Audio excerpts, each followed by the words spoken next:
Hello friends, तो आज हम डिस्कस करेंगे सीईओ के इम्पोर्टेंट क्वेश्चंस यूनिट वाइज। तो स्टार्ट करते हैं यूनिट वन से। इसमें आते ही first question, block diagram of computers CPU showing on the basic building block. इसके आने के चांसेस 70 to 80% होते, तो इसे आप देख सकते हो, एक बार बस पढ़ लो इसे। Second, functional unit of digital system, ये भी वही है 70 to 80%, इसे भी आप एक बार पढ़ लेना, ये उतने इंपॉर्टेंट नहीं है। थर्ड आते हैं बस इन digital system, types and architecture of बस, ये इंपॉर्टेंट है, इसे आप जरूर पढ़ लेना। इसके बाद आता है फोर्थ, बस आर्बिट्रेशन, ये भी इंपॉर्टेंट है, आप इसे भी पढ़ लेना। फिफ्थ क्वेश्चन है पोलिंग एंड डेजी चेनिंग, बस arbitration seems with advantages and disadvantages, ये मोस्ट इंपॉर्टेंट क्वेश्चन है, इसके आने के चांसेस 100% होते हैं, तो आप इसे बिल्कुल भी मत छोड़ना, ये जरूर पढ़ लेना। इसके बाद आते हैं operation of three state bus buffers, ये भी मोस्ट इंपॉर्टेंट क्वेश्चन है, इसके भी 100% चांसेस होते हैं एक में आने के, तो आप इसको भी जरूर पढ़ लेना। उसके बाद सेवेंथ में आता है write a program to evaluate the arithmetic statement, आपको एक ये स्टेटमेंट दिया होगा equation, by using one address instruction, two address, third address and zero address instruction होते हैं, तो इसे आपको सॉल्व करना होता है इन चारों से, ये भी मोस्ट इंपॉर्टेंट है, ये रिपीटेड क्वेश्चन है, ठीक है, तो ये एकेटीयू में बहुत बार पूछे जा चुके हैं, तो इसके चांसेस 100% बनते हैं, तो आप इसे भी मत छोड़ना, इसे भी आप देखो, जिसमें जिसमें मोस्ट इंपॉर्टेंट है उसे तो आप बिल्कुल भी मत छोड़ के जाना, जिसमें मोस्ट इंपॉर्टेंट है वो जरूर से जरूर पढ़ना।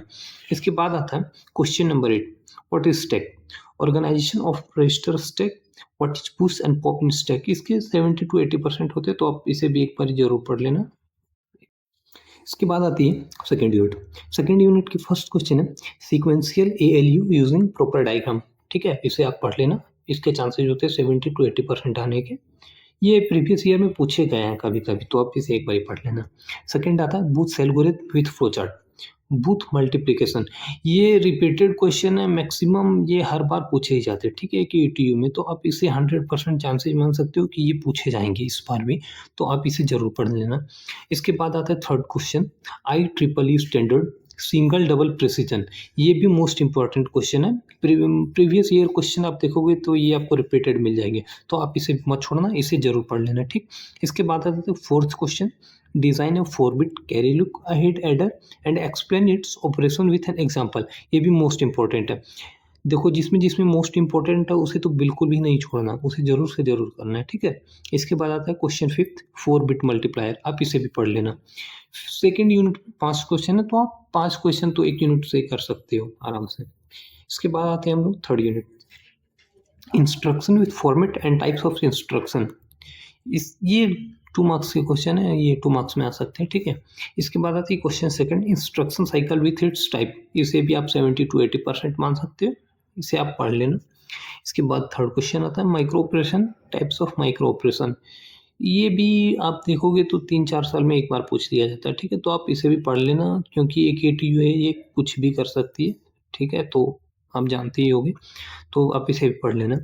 क्वेश्चन फोर्थ आता है स्विफ्ट माइक्रो ऑपरेशन, ये मोस्ट इंपॉर्टेंट क्वेश्चन है, इसे तो आप बिल्कुल भी मत छोड़ के जाना, ठीक है, ये 100% चांसेस होते हैं इसके आने के। इसके बाद आती है CISNRISC, ये भी मोस्ट इंपॉर्टेंट क्वेश्चन है, ये प्रीवियस ईयर में आपको देखने को मिल जाएगा हर बार, तो ये भी आप इसे छोड़ के मत जाना, ये 100% चांसेस होते हैं इसके आने के, ठीक है।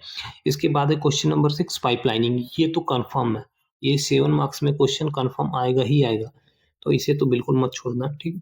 इसके बाद आता है question 7, hard wired control unit and method to design hard wired controllers, इसके भी चांसेस होते हैं 70 to 80%, ये सब ऐसे क्वेश्चन है ना जो मतलब 2 साल 3 साल में एक बार पूछ लिए जाते हैं, तो आप इसे भी नहीं छोड़ सकते हो, अगर टाइम हो आपके पास तो एक बार देख लो, गो थ्रू कर लो कि कैसे क्या लिखना है नहीं लिखना है, बाकी आप उतना खुद से बना के भी लिख सकते हो।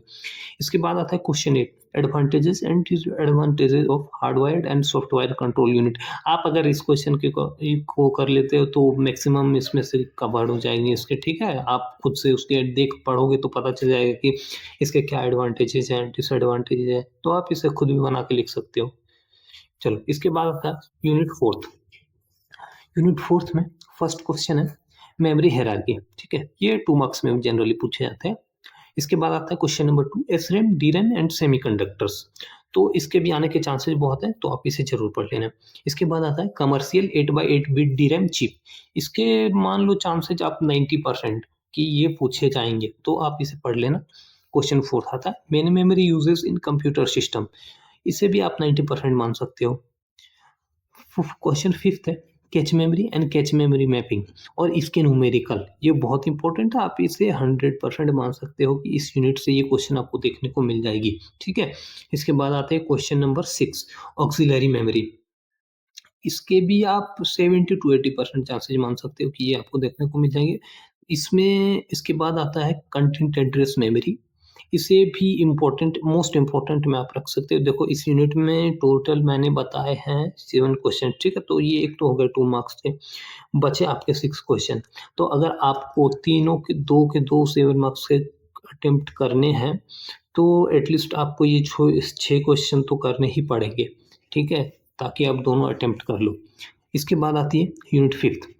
इसका क्वेश्चन फर्स्ट है पेरिफेरल डिवाइसेस। ये आप 70 टू 80% मान सकते हो इसे कि सेक्शन ए 2 मार्क्स में या फिर ये 7 मार्क्स में भी आपको देखने को मिल सकता है, ठीक है। इसके बाद आता है इंटरप्ट विथ सीक्वेंस। इसे भी आप 70 टू 80% में रख सकते हो। इसके बाद आता है vectored and non vectored interrupt. ये आप मोस्ट इंपॉर्टेंट में रख लो। ये क्वेश्चन देखने को आपको मैक्सिमम चांसेस के मिल जाएंगे। फोर्थ क्वेश्चन है डीएमए विथ ब्लॉक डायग्राम। ये 100% आप मान लो, इस यूनिट से आप ये 100% मान लो कि आएगा ही आएगा, ठीक है। इसके बाद आता है question 5th, synchronize and asynchronize communication. इसे भी आप मान सकते, पढ़ लो इसे, 90% तो चांसेस है कि मिल जाएंगे, ठीक है। इसके बाद आता है हैंड शेकिंग असिंक्रोनस। ये आप मान लो 100% कि आपको ये सेक्शन सी में देखने को मिल जाएगा, ठीक है। तो मैंने यूनिट 5 में आपको टोटल पता है 6 क्वेश्चन। और अगर आपको दोनों, फिर से वही बात है, अगर आपको दोनों अटेम्प्ट करने हैं इस यूनिट से, तो एटलीस्ट आपको 6 क्वेश्चन तो करने ही पड़ेंगे। अदरवाइज ये जिसमें जिसमें मोस्ट इम्पोर्टेंट है आप उसे बिल्कुल छोड़ के मत जाना, ठीक है।